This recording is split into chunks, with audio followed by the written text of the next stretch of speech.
Sənal çay içən insanlar, acılıq otu da deyirsiniz, sənal çay da deyirsiniz. Baxın, mənim rəhmətli anam da içməkdən damarları tutulmuşdu. Bu qardaş düz deyir. Vallah bu belədir. Sənal çayı bağırsaqları bir gün tamam tənbəlləşdirəcək. Adam var ki, mənə deyir ki, məsələn üçün əvvəllər içirdim, 3 gündən bir, 4 gündən bir bayıra gedə bilirdim. Zaman gəldi ki, deyir 10 gündür bayıra gedə bilmirəm, sənal çayını da içirəm, xeyri yoxdur. Tamam tənbəlləşdirdi, damarları tutur, bağırsağın o silikli qişasını yuyub götürür aparır.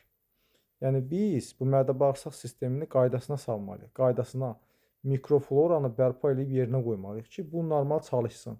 Mən nəyisə içib bayıra getməli deyiləm. Xeyr, bu belə olmalı deyil. Mən qidalanıramsa mədə-bağırsaq sistemi normal çalışmalıdır. Burada köpdür, yüksək metabolizm deyirlər həkimlər. Bu olmalı deyil.